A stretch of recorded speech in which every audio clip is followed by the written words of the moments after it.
अहिंसा तीर्थ प्रणेता,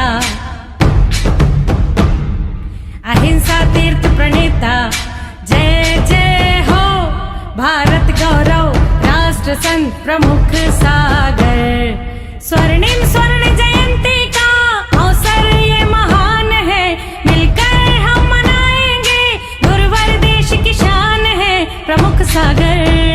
जय हो गुरुवर प्रमुख सागर, जय हो गुरुवर।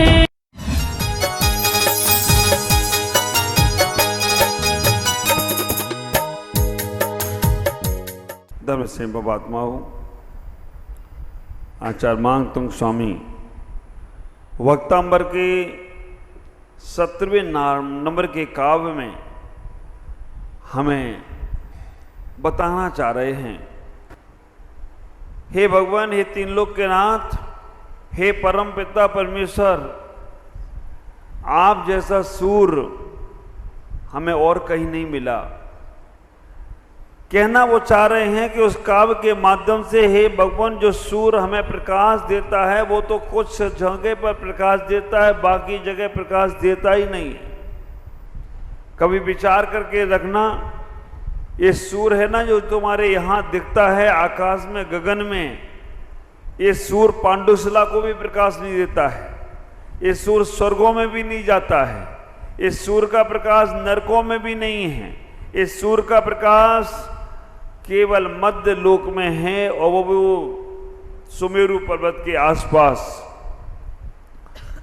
लेकिन वो सूर्य की चर्चा आचार्य यहां करने का प्रयास कर रहे। इस सूर्य के साथ व्यवस्थाएं क्या है? इस सूर्य कभी बादलों में छिप जाता है, इस सूर्य कभी राहु ग्रसित कर लेता है, लेकिन आचार्य यहां मांगतुंग स्वामी आज वो सूर्य की बात कर रहे हैं जो सीमित जगह पे प्रकाश नहीं दे रहा है, असीमित जगह पे प्रकाश दे रहा है। और वो सूर्य हमारे पास आ जाए। अगर तुमसे कोई कहे, पूछे, ऐसा भी कोई सूर्य है जिसको राहु ग्रसित नहीं करता? ऐसा भी कोई सूर्य है जो बादलों से नहीं छिपता? ऐसा भी कोई सूर्य है जो जन्मों जन्मों तक प्रकाशित करके रखता है? ऐसा भी कोई सूर्य है जिसके सामने जो पहुंच जाए उसका अज्ञान अंधकार नाश हो जाता है? ऐसा भी कोई सूर्य है जिसके पास कभी भी पक्ष विपक्ष नहीं है? ऐसा भी कोई सूर्य है जिसके मन में कभी राग द्वेष नहीं है? ऐसा भी कोई सूर्य है जो कभी भी जीवन में किसी के लिए भी गलत नहीं सोचता है? तो आप बहुत गारंटी के साथ, विश्वास के साथ, भरोसे के साथ कह सकते हो, हाँ, एक ऐसा सूर्य है। वो सूर्य का नाम है हमारे तीर्थंकर का केवल ज्ञान, जहां पर ऐसा प्रकाश होता है किसी के बारे में गलत नहीं सोचता। विचार करके रखना, वो सूर्य तो उदय होता है, उस सूर्य को उदय होने में, अस्त होने में हम लोगों के मन में कभी कई विचार आते होंगे। सूर्य उदय होता है तो उत्साह देता है और सूर्य अस्त होता है तो आलस देता है। लेकिन जब हमारे तीर्थंकर रूपी सूर्य उदय हो जाए ना, एक बार हमारे अंदर ज्ञान रूपी सूर्य उदय हो जाए ना, एक बार हमारे अंदर सम्यक रूपी सूर्य उदय हो जाए ना, एक बार हमारे अंदर समर्पण रूपी सूर्य उदय हो जाए ना, तो फिर वो हमें उत्साह ही उत्साह देता है, कभी आलस देने वाला नहीं है। ऐसा तो नहीं होता है आप लोगों के साथ, दिन में श्रद्धाएं हो और रात को अश्रद्धा हो जाती हो? दिन में आप भगवान को समर्पण हो रहे हो, रात को असमर्पणता का भाव आता हो? दिन में तो आपके अंदर मन में अच्छे विचार आते हो, रात को आपके अंदर अच्छे विचार ना आते हो। अगर दिन में तुमने समर्पणता का सूर्य जगा लिया, श्रद्धाओं का जो सूर्य जगा लिया, तो विचार करके रखना, चाहे दिन हो चाहे रात्रि हो, तुम्हारा समर्पण, तुम्हारा श्रद्धाएं कभी कमजोर होने वाली नहीं। और अगर संदेह के राहु ने तुम्हें घेर लिया है, अगर संदेह के राहु ने तुम्हें घेर लिया है, विषय कामनाओं के बादलों ने तुम्हारे ऊपर डेरा डाल रखा है, तो तुम्हारा मन इतना चंचल होगा, तुम्हारा मन ऐसा होगा कि अभी कुछ, फिर थोड़ी देर बाद कुछ।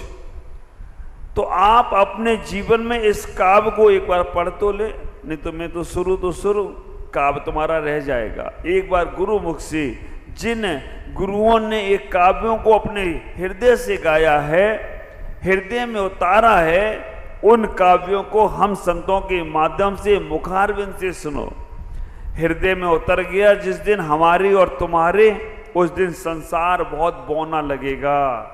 केवल शब्दों में तो हम लाएं कम से कम, और भावों में भी लाएं। हृदय में उतारने के लिए अभी तो आपको इतना बंधन स्वीकार करना पड़ता है कि यहाँ वहाँ कहाँ पता नहीं क्या क्या। लेकिन आचार्य मांगतुंग स्वामी बंधन में बंधकर भी बंधे हुए नहीं हैं, तो क्या कह रहे हैं, एक बात का ख्याल करके रखना, ये आचार्यों का काव्य परंपराओं से बंधा नहीं है, पंथों से बंधा नहीं है। एक काव्य भगवान की भक्ति में स्वतंत्र रूप से हम सबको जगाने का प्रयास कर रहा है। मेरे बोलने के उपरांत सभी लोग बोलेंगे, नास्तम कदाचिदुपयास न राहु गम्या, नास्तं कदाचिदुपयास न राहु गम्या, स्पष्ट करोसि सहसा युगपज्जगन्ति, स्पष्टीकरोसि सहसा युगपज्जगन्ति, नभोधरोदर निरोध महाप्रभाव, नभोधरोदर निरोध महाप्रभाव, सूर्यातिशीघ्र महिमा विमुनीन्द्र लोके, सूर्यातिशायि महिमासि मुनीन्द्र लोके। आचार्य मानतुंग स्वामी यहाँ कह रहे हैं, आचार्य मानतुंग स्वामी यहाँ कह रहे हैं, भगवान नास्ताद कदाचिदुपयास न राहु गम्या, आपका सूर को राहु गम्या नहीं थकता है, राहु ग्रसित नहीं कर सकता। स्पष्ट करोस सहसा युगपज्जगन्ति, हे भगवान आपके सूर को बादल भी आच्छादित नहीं करते। नाभोधरोदर निरुद्ध महाप्रभावा, बादल भी आपके सुर को ग्रसित नहीं कर सकते। आचार्य कहने का प्रयास कर रहे हैं, हे भगवान शरीर कितना भी बंधन में डाल दिया जाए। कल आचार्य मांगतुंग स्वामी कह रहे थे कि बिना तेल और बाती के दीपक जलता है, वो केवल परमात्मा का। और आज यहाँ कह रहे हैं कि कितना भी शरीर को बंधन में डाल दिया जाए, लेकिन बंधन में डाले हुए शरीर को बंधन नहीं स्वीकार होता है, क्योंकि आत्मा को कभी बांध नहीं सकते हो, आत्मा को कभी बांध नहीं सकते हो। आत्मा स्वतंत्र है, लेकिन हमारा अभी आत्मा भी बंधन में है। क्यों? क्योंकि कसाय रूपी राहु ने उसे ग्रसित कर रखा है, विषय वासना रूपी बादलों ने उसे आच्छादित कर रखा है। ख्याल करो, कसाय में भी सबसे ज्यादा मोहिनी कर्म, मोहिनी कर्म ने आपके, मोहिनी कर्म राहु बनकर आपके आत्मा पर ऐसा आकर बैठ गया है कि अब वो प्रकाशित नहीं हो पा रहा है आत्मा का।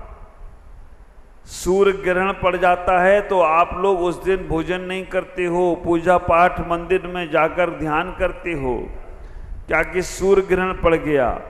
लेकिन आत्मा में ग्रहण लगा, उसके लिए क्या कर रहे हो?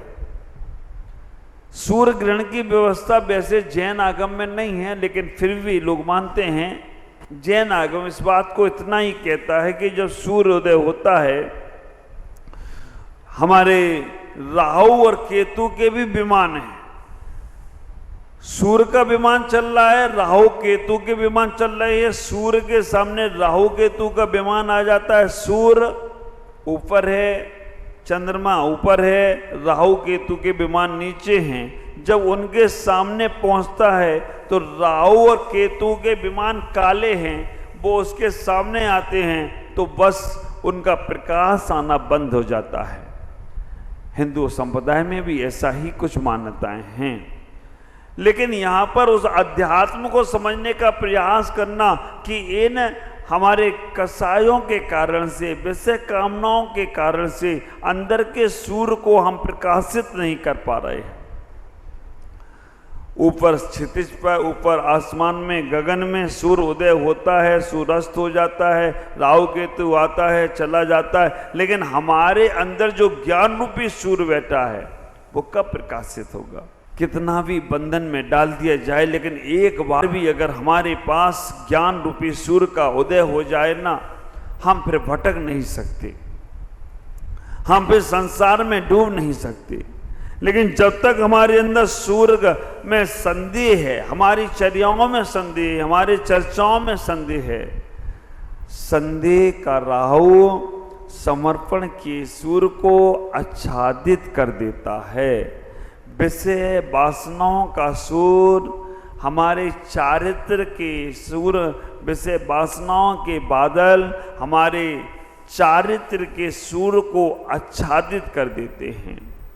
मानतोंगाचार्य कह रहे हैं, हे भगवान, हमारे अंदर विषय वासनाओं की कोई चाह नहीं है, हमारे अंदर संदेह की कोई चाह नहीं है, हमारा तो कल्याण केवल हो और केवल आपसे ही होने वाला है।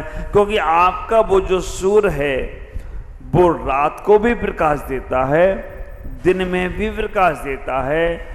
हम स्वर्ग चले जाएं तो वहां भी प्रकाश देता है, हम किसी अशुभ कर्म से नरक में चले जाएं वहां भी प्रकाश देता है।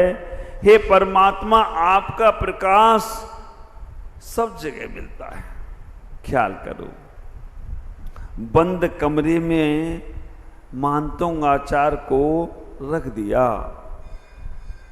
शायद राजा भोज ये सोचता होगा कि बंद कमरे में, कोठरी में उनको डाल दें, जेल के अंदर डाल दें, अंधकार रहेगा जहां प्रकाश नहीं पहुंचेगा, तो शायद वो अंधकार में घुटन से ही मर जाए, हमें दोष भी नहीं लगेगा और इन्हीं भी खत्म। लेकिन आचार्य मांगतुंग स्वामी कह रहे, हमें बाहर के सूर्य की आवश्यकता ही नहीं है, हमें तो अंदर के सूर्य का प्रकाश हो गया है। ख्याल करना, तुम जब तक दूसरों का सहारा पकड़ते रहोगे तब तक तुम बेसहारे हो। जब तक तुम दूसरों का सहारा ढूंढते रहोगे तब तक तुम बेसहारे हो। और जैसे तुमने अपने आप को अपना सहारा बना लिया, दुनिया तुम्हारे सहारे चलने लग जाए तो कोई आश्चर्य की बात नहीं है। दुनिया तुम्हारे अनुसार चलने लग जाए, तुम पहले अपने आप को अपने अनुसार चलाने का प्रयास तो करो। अभी तुम 90% जीवन अपने लिए नहीं जी रहे हो, दूसरों के लिए जी रहे हो। मेरे पास आते हैं लोग, बोलते आशीर्वाद दो महाराज मेरा बच्चा अच्छा हो जाए, आशीर्वाद दो महाराज मेरी पत्नी अच्छी हो जाए, आशीर्वाद दो मेरा पति अच्छा हो जाए। एक पत्नी तो ऐसी आई मनोज भाई, आके बोली महाराज आशीर्वाद दो मेरे को हर जन्म में यही पति मिले। मैंने किया पहली बार ऐसी आई, बोले आशीर्वाद दो मुझे हर जन्म में यही पति मिले। मैंने क्यों? बोला महाराज एक जन्म तो लग गया सुधारने में, अगली बार सुधराए तो मिलेंगे कम से कम, आशीर्वाद दो महाराज यही मिले हमें। आप विचार करके लगना, लोग दुनिया वाले आते हैं बहुत बार बोलते हैं कि महाराज आशीर्वाद दो मेरा बच्चा अच्छा हो, पति अच्छा हो, पत्नी अच्छी हो, व्यापार अच्छा हो, अड़ोसी पड़ोसी अच्छे हों। छोटे बच्चे स्कूल में पढ़ने वाले आए तो वो कहते महाराज मेरे माँ बाप अच्छे हों। मैं सबसे एक ही कहता हूं, तुम अच्छे हो जाओ तो जगत अपने आप अच्छा हो जाए, तो कोई आश्चर्य की बात नहीं है। हम खुद अच्छे होना नहीं चाहते हैं। 90% लोग आप अपने आप से देखना कि आप अपने लिए जी रहे हो और दूसरों के लिए जी रहे हो। कोई दिखावे में जी रहा है, कोई शान शौकत में जी रहा है, कोई अहंकार में जी रहा है, कोई किसी चीज में। ये सब दुनिया के लिए जी रहे हो, अपने लिए नहीं जी रहे हो। अपने लिए तो 5 मिनट भी जी लो ना, ऐसी एनर्जी मिलेगी।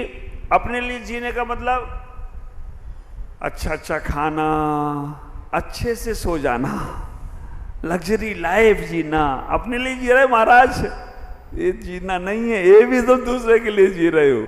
अपने जीवन में अच्छे काम करना नहीं कर पाओ तो विचार करना, पेंसिल से अच्छा न लिख पाओ तो कोई बात नहीं, रबड़ से अपनी बुराइयां मिटाना शुरू कर दो तो भी तुम्हारा कल्याण हो जाए तो कोई आश्चर्य की बात है ना। भजन भी गाते हो ना एक लोग, आप लोग, फूल यदि बन ना सको तो कांटे बनकर मत रहना, बन ना सको भगवान तो शैतान बन के मत रहना, कर ना सको अच्छे कार तो बुरे कार भी मत करना। इतना तो सुर जगा लो अपना, इतना तो समझ जगा लो कि जिन्हें हमें अच्छाई करने के मौके हजार मिलते हैं। विचार करना, दूध में शक्कर मिली है बहुत अच्छी बात है, लेकिन एक अगर नींबू की बूंद मिला दी जाए ना तो दूध खत्म। तुम जीवन भर अच्छे काम करते रहो, लेकिन एक बुराई तुमने कर ली तो वो तुम्हारा सूर जो है ना दिन भर प्रकाश दे रहा है, लेकिन एक बार राहु ग्रसित किया हुआ तब से हम लोगों के मन में विचार बना दिया, सूर को भी ग्रहण लग जाता है ना।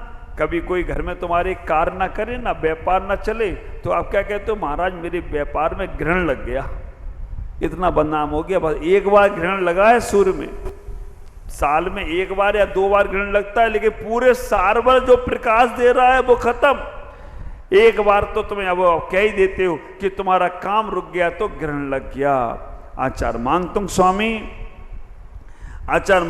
स्वामी यहाँ इतना ही कह रहे इस काव्य के माध्यम से, हे भगवान मुझे समझ के सूर्य का जन्म देने दो, हे भगवान मुझे समर्पणता के सूर्य को जन्म देने दो, हे भगवान मुझे कैसे भी काल कोठरी कितने भी दुख, विचार करना, भगवान के पास जाके प्रार्थना बदलो, भगवान से कहना भगवान जितने दुख देना है, जितने संकट देना है, जितने कष्ट देना है भगवान दे दो, लेकिन एक उन दुखों से लड़ने की ताकत हमें दे दो, हम सब काम कर लेंगे अगर दुखों से कष्टों से लड़ने की ताकत मिल गई। हे भगवान कितने भी विषय वासनाओं के बादल आए, कितने भी संदेह के राहु केतु हमारे ऊपर डगमगमाएं, लेकिन समर्पणता का बीज, समर्पणता का सूर हमारे अंदर जागृत होना चाहिए।